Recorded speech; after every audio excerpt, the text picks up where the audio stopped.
வாழ்க்கையில உருப்படணும், நல்ல வழிக்கு போகணும் அப்படின்னு என்ன பண்ணணும்? முருகப்பெருமானுக்கு தினந்தோறும் திருப்புகழ் பாடி பூஜை பண்ணணும். அப்படி பூஜை பண்ணா வாழ்க்கை உருப்படும்னு அருணகிரிநாதர் சொல்றார். அது எப்படி பூஜை பண்ணணுமா?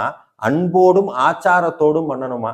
அன்புன்னா எதையும் எதிர்பார்க்காம முருகன் மீது வைக்கக்கூடிய அந்த தீராத காதலுக்கு பெயர் அன்பு. எதையும் எதிர்பார்க்காத அன்பு ஒண்ணு.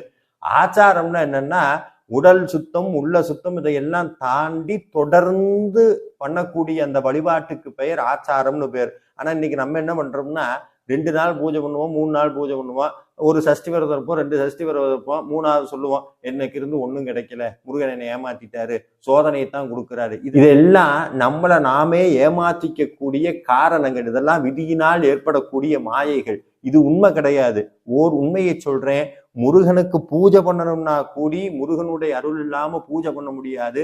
அதற்கு வைராக்கியம் வேணும். கொற்ற பனி, வயசு 80க்கு மேல, காய்ச்சல் கொதிக்குது, சாப்பிடல, இது அத்தனையும் தாண்டி குளிச்சுட்டு முருகனுக்கு பூஜை பண்ணாம நான் சாப்பிட மாட்டேன்னு பூஜை பண்ணிட்டு தான் வாரியார் சுவாமி சாப்பிட்டார். அதனாலதான் வாரியார் சுவாமியோட முருகன் பேசினார். இந்த தீராத வைராக்கியம் இருந்தாதான் தொடர்ந்து பூஜை பண்ண முடியும். அப்படி அந்த பூஜை செய்வதற்கு அருணகிரிநாதர் ஒரு அற்புதமான திருப்புகளை நமக்கு கொடுத்திருக்கிறார். அதில் இருக்கிற ஒரு மகுடவரியை சொல்லுகிறேன்.